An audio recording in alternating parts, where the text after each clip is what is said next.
Have you ever wondered how they do it? Behind every great piece of art is a story. A person with experience, skills, and prized creative secrets.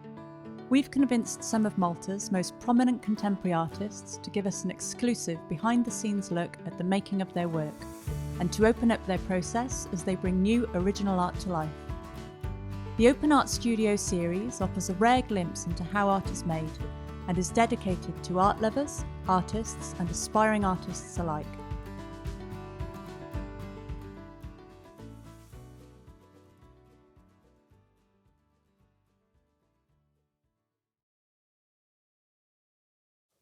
So Bob, you were born in Malta, but you've been living in the UK for most of your life, and I know that you've been back in Gogh now for nearly 6 years, and you've been very busy painting. So tell us, how would you describe your art? It's quite varied, but mostly some realism, although I'm kind of trying to loosen up, but I do anything from landscapes to portraits to pet portraits, rusty cars, anything that provides a challenge, really. So we're here to get a bit of a behind-the-scenes look at what you do. What are you going to be showing us today? I'm going to do a swim ladder painting. Swim ladders are very evocative. This one will have some sky, some sea, and some crusty land, and the metalwork of the swim ladder. So quite a few textures going on and quite a few effects, so that'll be quite a challenge in itself. So tell us a bit about the materials that you're using. Well, I'm a big fan of acrylics. Acrylics can be used in many different ways. You can thin them right down and you can use them straight out of the tube, but the main thing for me is that they dry quickly because I'm an impatient painter. And these specific acrylics here, tell us about those. Yeah, today I'm using these Van Gogh paints, which are quite translucent, so you can use them to build colour. They're quite fluid, so you can blend really easily, quickly. And they have some intense colours in there, particularly that blue actually is amazing. So can you talk us through what you're going to be demonstrating? Yeah, I prepared a canvas today, so I've put the ground on, as it were, killed the white. And I'll be doing a swim ladder painting, as I mentioned. So we're looking at how we do the sky, how I treat the fluidity of the water, and how the crusty ground starts to work, really, with some stipple techniques and dry brush. Great, we'll let you get on with it.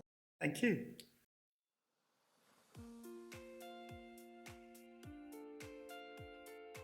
So I've gone in with a lot of white, and then a touch of blue, and then a touch of red, which gives us the purpley greys. What I'm trying to establish here really is the sense that the sky has got a perspective.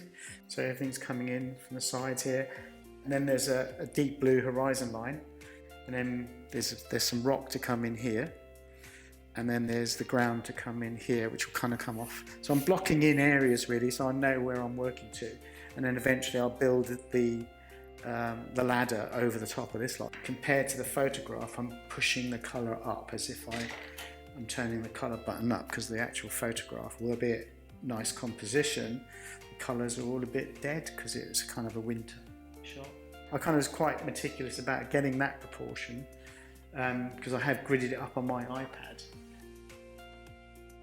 That's a nice effect in itself, with a large brush.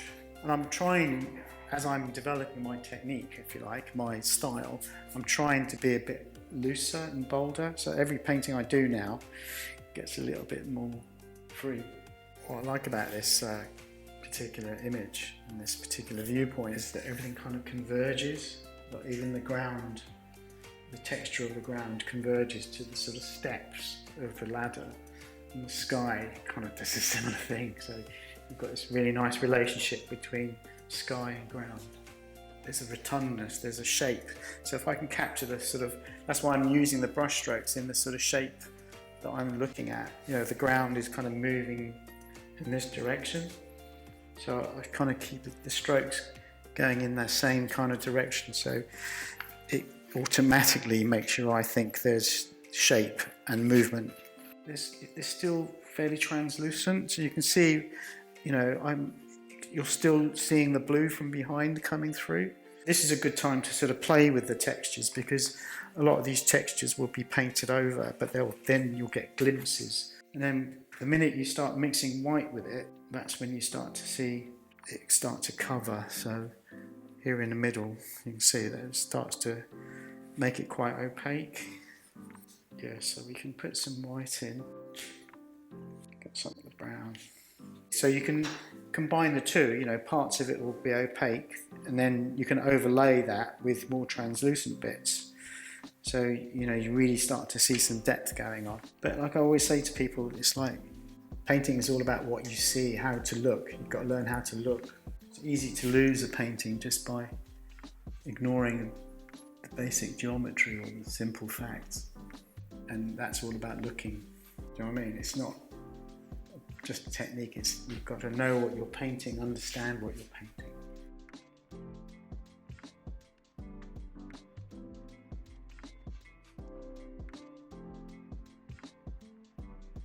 Now that's gone on too purple, so I need to knock that back. You can use a lot of white if you're not careful. Sometimes you just have to add a bit of brown or a bit of black just to take the chroma out of the paint. That's gone on too heavy, so I have to get my big towel out. And this is, again, the nice thing about acrylic, unlike oil, you can kind of correct it really, because I'm just going to knock it out. And this is another blending technique really. You can use a rag or a piece of tissue, and you can blend in really quickly, really easily.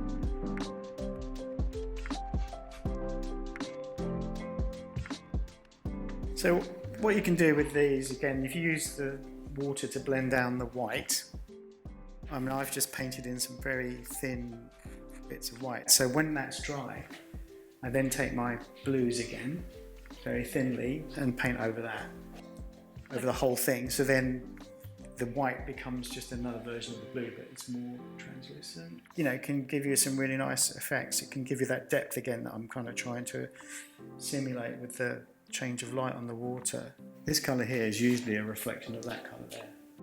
And at the moment this is very bright, so this is going to have to go brighter to make it more realistic.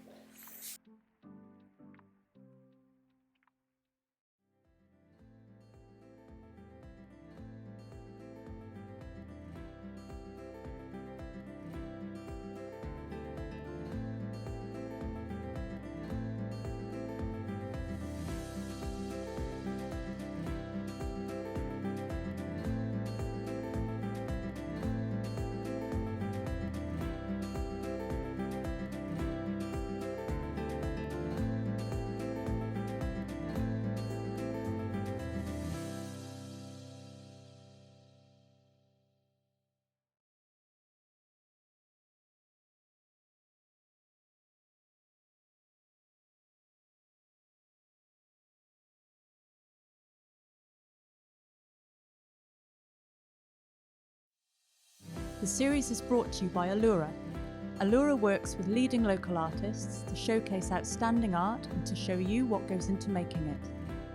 For original paintings by some of Malta's most sought-after artists, visit the Allura Art collection at www.alluraart.com.